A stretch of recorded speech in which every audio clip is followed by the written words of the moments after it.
내가 하나님의 나라의 백성으로서 살아가는 모습들 중에서 오늘은 어느 부분에 포인트를 맞추려고 하냐면 의에 줄이고 목마른 자의 포인트를 맞추려고 합니다. 우리 학생들은 저 때만 해도 한문 시간이 있었어요. 한문을 배우는 시간이 있었습니다. 거기에 의라는 단어가 나옵니다. 이 의라는 단어가 한자로 해석을 하면 옳을 의입니다. 맞죠? 옳을 의. 옳다라는 말이에요. 이 옳다라는 말을 저는 당연한 것 혹은 정상적인 것이라고 해석을 하고 싶어요. 옳다라는 말이 뭐라고요? 당연한 것, 정상적인 것.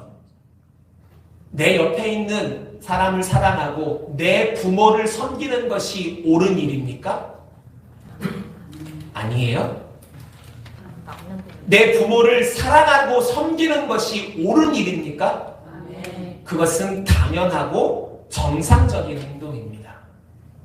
내 가족을 부양하는 것이, 그래서 열심히 살아가려고 노력하는 것이 옳은 행동입니까?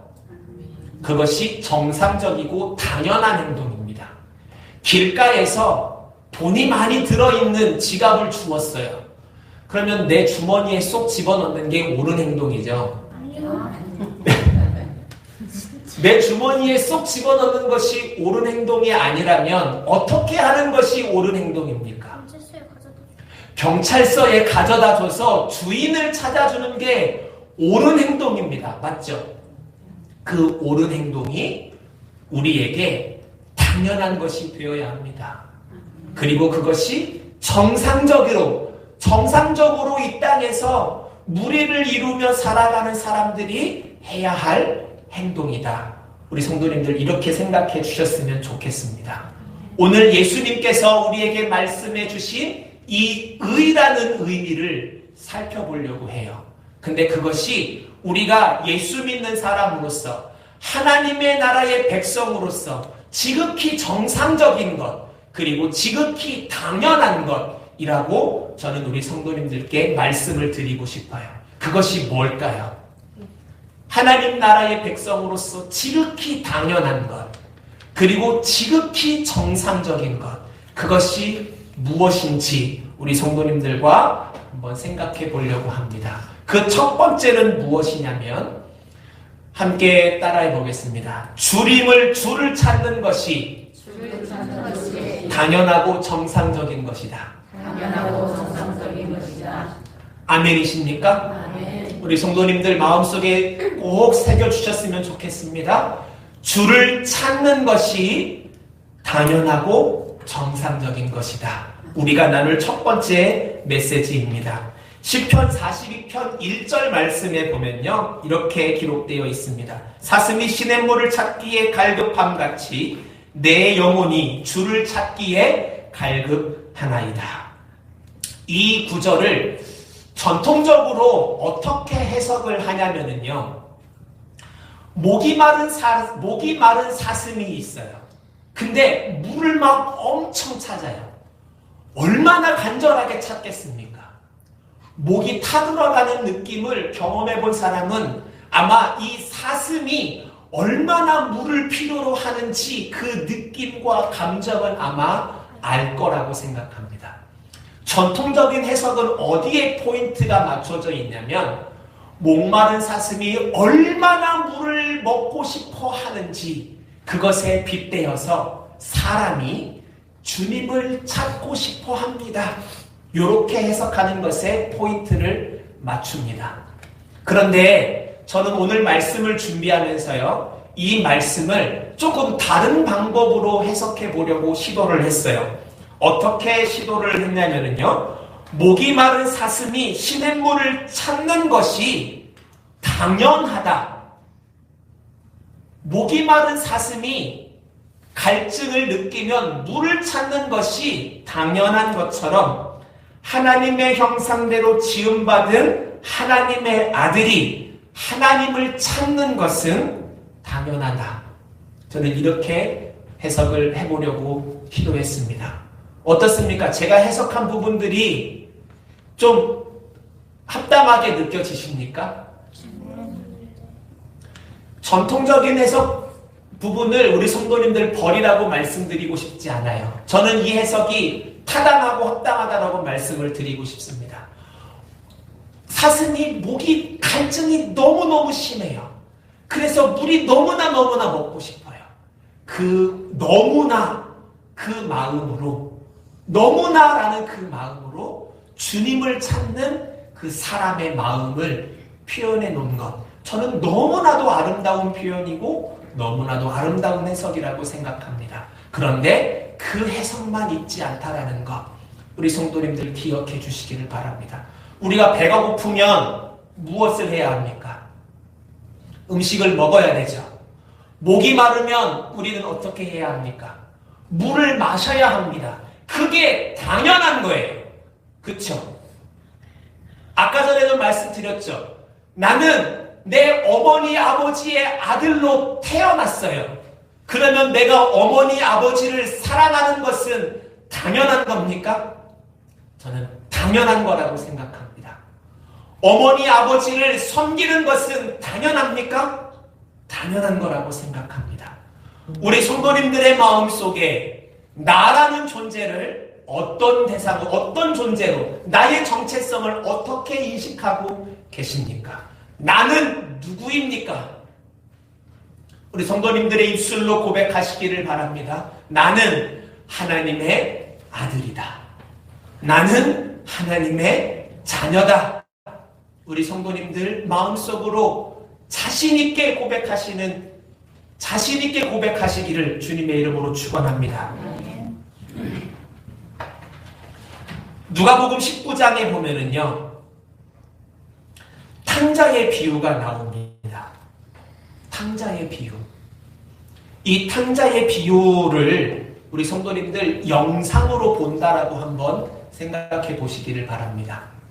탕자가, 이 둘째 아들이 아버지의 재산을 가지고 세상으로 나갔어요. 살고 싶은 대로 살았습니다. 먹고 싶은 거 먹고, 가지고 싶은 거 가지고, 입고 싶은 거 사입고, 내가 누리고 싶은 것들을 다 누리며 허락망탕하게 살았어요. 근데 이제 가진 것이 다 떨어졌네요. 그 영상을 지금 눈으로 보고 있다고, 드라마를 보고 있는 거라고 생각해 보십시오. 내가 이제 가진 것이 없기 때문에 먹을 것이 없어서 줄여요. 그래서 그동안에 내가 함께 나눴던, 좋은 것을 함께 나눴던 사람들을 찾아가서 나 좀 도와줘. 나 너무 배가 고픈데, 나 너무 추운데 옷이 없어. 나 좀 도와줬으면 좋겠어. 하고 도와달라고 요청하는 그 탕자의 모습을 상상해 보십시오. 드라마를 보고 있다고 생각해 보십시오. 그때 우리 성도님들의 마음속에 무슨 생각이 드십니까? 집을 나와서 남인 사람에게 도와달라고 구걸하고 있는 아들의 모습을 우리 성도님들이 보고 계세요. 그러면 우리 성도님들은 무슨 생각을 하실까요? 여러 가지 생각들을 하실 수 있다라고 생각합니다. 꼴 좋다 라고 생각하실 수도 있고, 아우 불쌍하네 라고 생각할 수도 있습니다. 그런데 한편으로는 이런 마음이 드시지 않을까 생각이 듭니다. 집으로 돌아가지 않고 왜 저기서 저러고 있어? 아버지가 멀쩡히 살아계신데 멀쩡한 집 놔놓고 왜 저기서 생고생을 하고 있는 거야? 집으로 돌아가면 아버지가 계신데 왜 저기서 저렇게 구걸하고 있지? 하는 생각을 우리는 할 수 있다라고 생각합니다. 왜 그런 생각을 할 수 있는 줄 아세요? 아들은 집에 있는 게 당연하니까요. 아들이 비록 잘못했을지라도 아버지는 그 아들을 버릴 수 없다라는 것이 당연하니까요. 아무리 아들이 잘못했을지라도 아버지의 울타리, 아버지의 그늘을 떠날 수 없다라는 것이 당연하니까요. 아들이 아버지를 찾아오면 그 아들을 사랑으로 보듬어 준다라는 것이 당연하니까 우리는 충분히 그런 생각을 할 수 있습니다. 탕자가 집으로 돌아왔어요. 탕자가 집으로 돌아와서 나를 집에 있는 많은 품꾼들의 종처럼 대해주세요 라고 요청을 합니다. 근데 아버지는 어떻게 행동하시죠? 풍악을 울려라. 집에서 잔치를 벌이자. 내 죽었던 아들이 돌아왔다 라고 하면서 아들에게 가장 좋은 옷을 입히고 살진 송아지를 잡고 손에 가락지를 끼웁니다. 우리 성도님들 이 모습을 보면서 무슨 생각을 하십니까? 저는 당연하다는 생각을 하실 거라고 생각이 듭니다. 왜요? 아버지가 아들을 용납하는 것은, 받아들이는 것은 당연한 거기 때문에요. 아무리 죽을 죄를 지은 아들일지라도 아버지를 찾는다면 그 아버지가 받아주고 용납해주고 사랑해준다는 것이 당연한 것이니까요. 우리는 이 장면을 보면서 무슨 생각을 하냐면 당연하다는 생각을 하게 되는 것입니다. 아버지를 찾는 것은 우리 성도님들의 삶 가운데 당연한 것입니까? 그것을 당연한 것으로 여기며 아버지를 찾으려고 노력하는 삶을 우리 성도님들 사십니까? 그렇게 살아가시기를 바랍니다. 왜요? 우리는 하나님의 자녀니까요. 우리는 하나님의 자녀이기 때문에 우리가 하나님을 찾는 것은 당연합니다. 내가 모든 것들을 다 잃어버려서 탕자와 같은 존재가 되었다고 할지라도 하나님에게로 찾아 나오는 것은 당연합니다. 혹은 내가 이 세상에서 잘 되어서 많은 것들을 누려서 내 주변에 하나님 이외에 많은 것들이 있다고 할지라도 그것들에게 우리의 시선을 두지 않고 그것들로만 우리의 삶을 즐기지 않고 하나님이 내 아버지시다. 하나님이 나의 구주시다. 하나님이 나의 왕이시다. 주님을 찾아서 나오는 것이 당연한 것입니다. 아멘이십니까? 우리 성도님들의 삶이 평안하십니까? 그 가운데서 하나님을 잊어버리면서 살아가십니까? 아닙니다. 우리는 그 가운데서도 하나님을 찾아야 할 줄로 믿습니다. 우리가 어려움 속에서 정말로 하나님 앞에서 부끄러운 모습을 가지고 있습니까? 그래서 하나님께 나아가는 것을 망설이고 주저하고 계십니까? 아닙니다. 우리는 하나님의 아들입니다. 하나님 앞에 나아가면 하나님이 우리를 맞아주시고 가장 좋은 것으로 우리를 채워주실 줄로 성도님들 믿으시기를 바랍니다.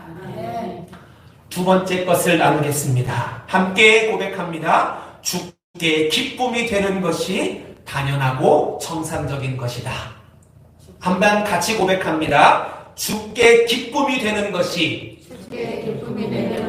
당연하고 정상적인 것이다.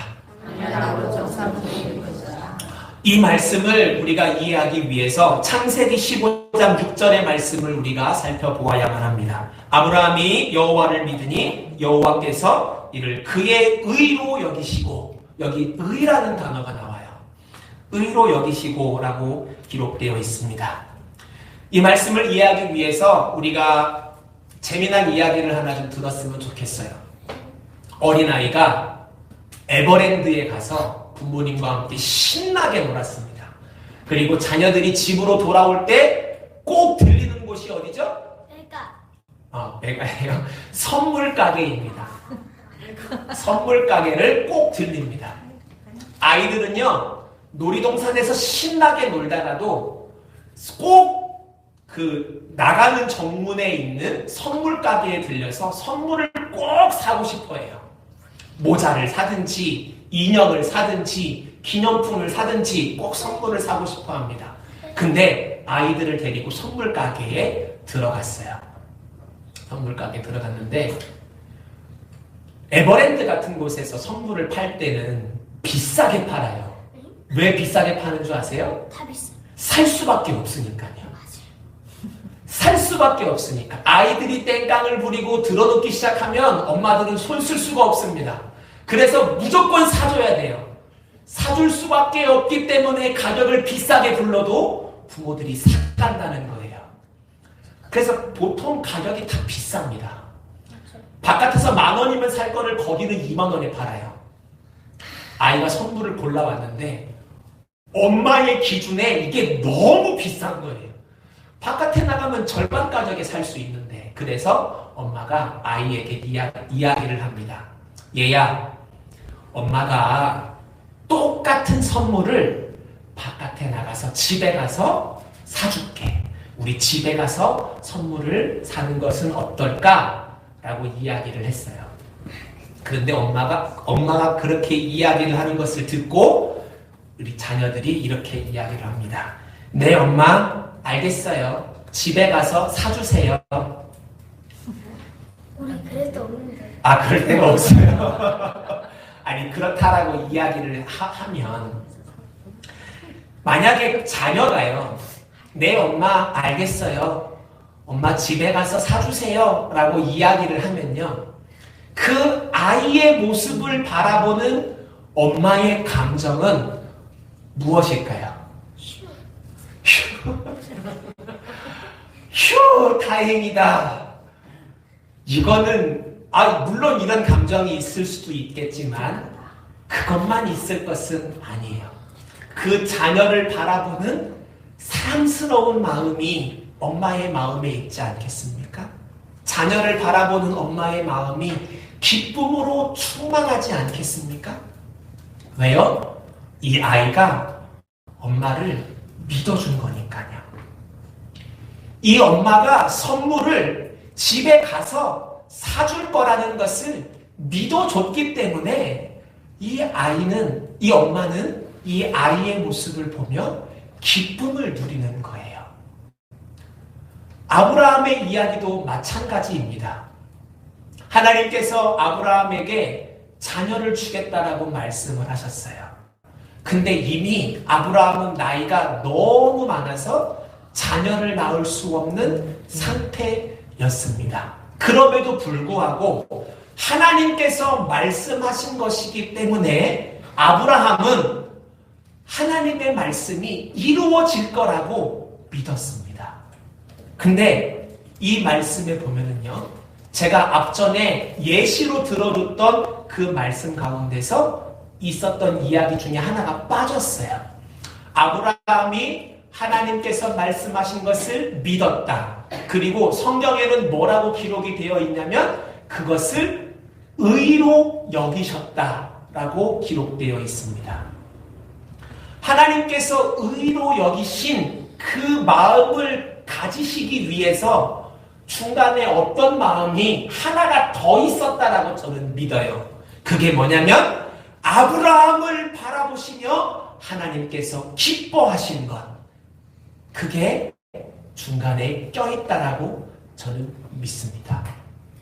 하나님께서 말씀하시는 것들을 아브라함이 들었어요. 하나님이 그것을 이루실 것이라고, 네, 하나님 알겠어요 하고 하나님의 말씀을 믿었어요. 그 아브라함의 모습을 바라보는 하나님의 마음이 기쁨이 충만했습니다. 그리고 그 기쁨이 충만한 것을 우리 하나님께서 아브라함을 바라보면서 뭐라고 부르셨냐면 의롭다라고 부르신 겁니다.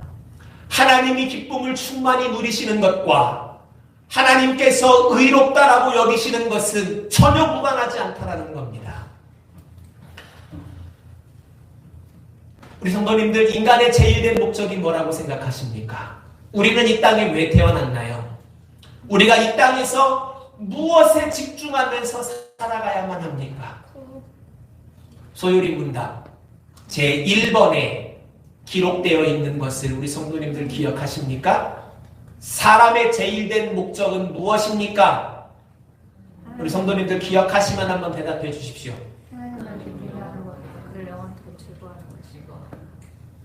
우리 좀만 더 큰 소리로 말씀해 주세요. 사람의 제일된 목적이 무엇입니까? 하나님을 기쁘게 하는 것과 영원토록 그를 즐거워하는 것입니다. 네. 우리 권사님께서 정확하게 말씀해 주셔서 너무 감사합니다. 역시 교육부를 하신 분이라 뭐가 다르긴 다르시네요. 사람의 제일된 목적은 뭐냐면 하나님을 영화롭게 하는 것과 그를 영원토록 즐거워하는 것이다.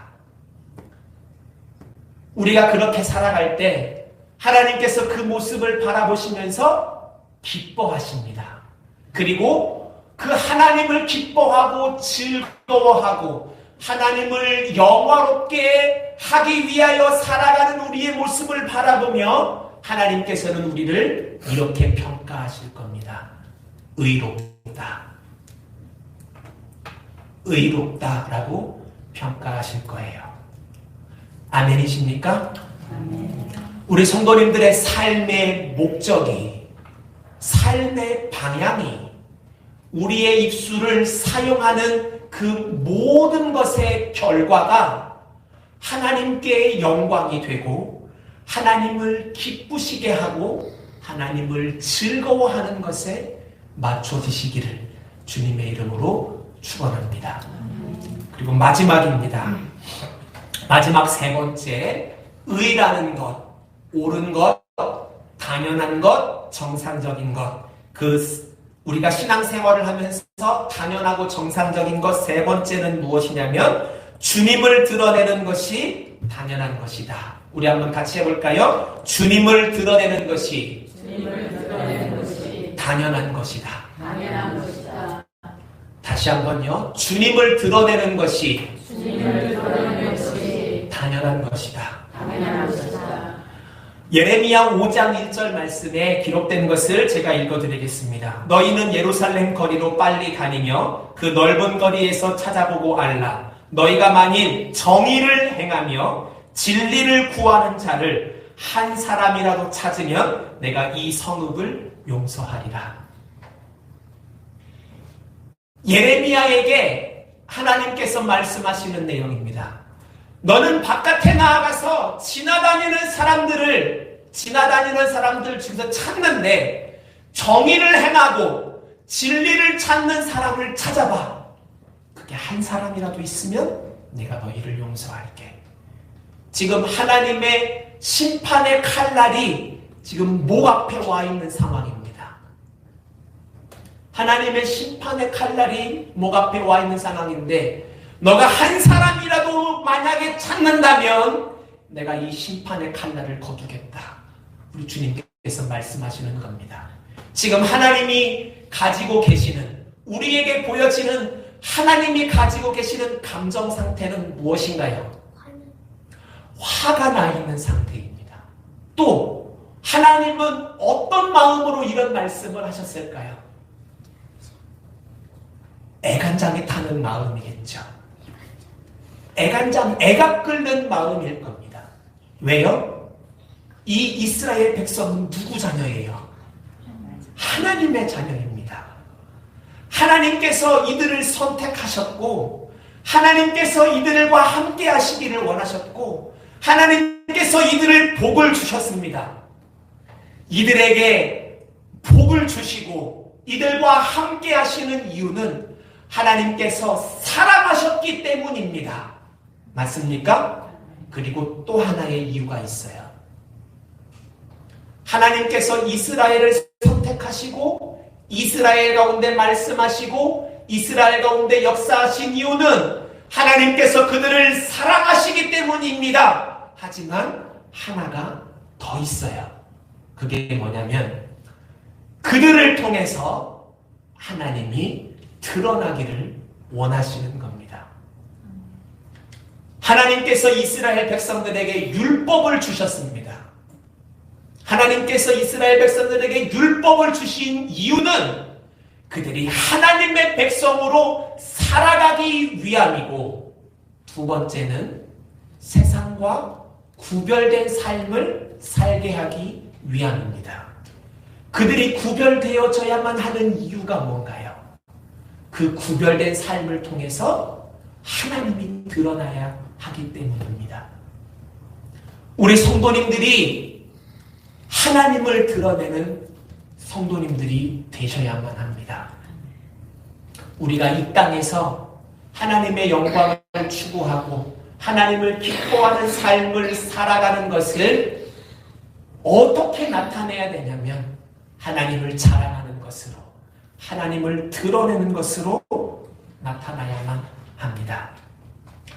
성도님들 가만히 생각해 보십시오. 이때는 이스라엘이 남유다가 멸망하지 않았을 때입니다.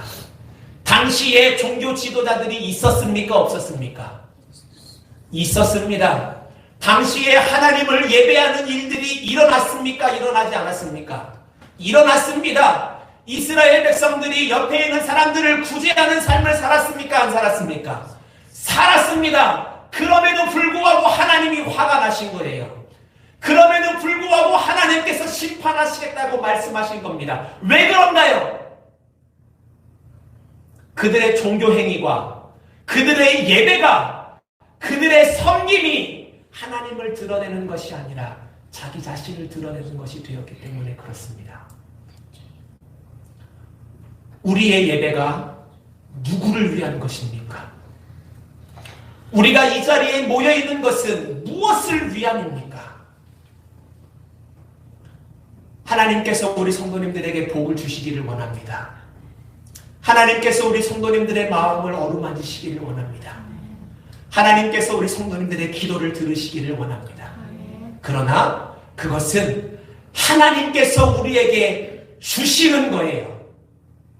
하나님께서 우리에게 주시는 거고 하나님의 자녀가 너무나도 자연스럽게 누리는 겁니다. 그러면 우리는요, 가장 제일된 목적이 무엇이 되어야만 하냐면 하나님을 드러내는 것이 되어야 할 줄로 믿습니다. 우리가 신앙생활을 하면서 잊지 않기를 원합니다. 우리의 섬김이 교회를 위한 것이 되지 않기를 원해요. 목사를 만족시키기 위한 것이 되지 않았으면 좋겠습니다.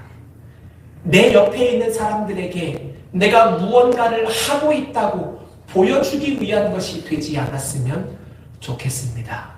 모든 것은 하나님께 영광, 모든 것은 하나님의 이름을 드러내기 위한 것, 우리 성도님들 기억해 주시면 좋겠습니다. 이제 말씀을 마무리하려고 합니다. 우리가 지금까지 나누었던 이 세 가지는요, 내가 하나님의 자녀로서의 삶을 누릴 때 너무나도 당연한 거예요. 그것을 의라고 부릅니다. 그런데 오늘 예수님께서 뭐라고 말씀하시냐면 이 의를 줄이고 목마른 자처럼 찾으라고 말씀하십니다. 줄이고 목마른 자처럼 추구하라고 말씀하십니다. 우리의 마음이 온전하게 담기기를 원하시는 거예요. 이것을 이루어 가시는 우리 성도님들이 되시기를 주님의 이름으로 축원합니다. 기도하겠습니다.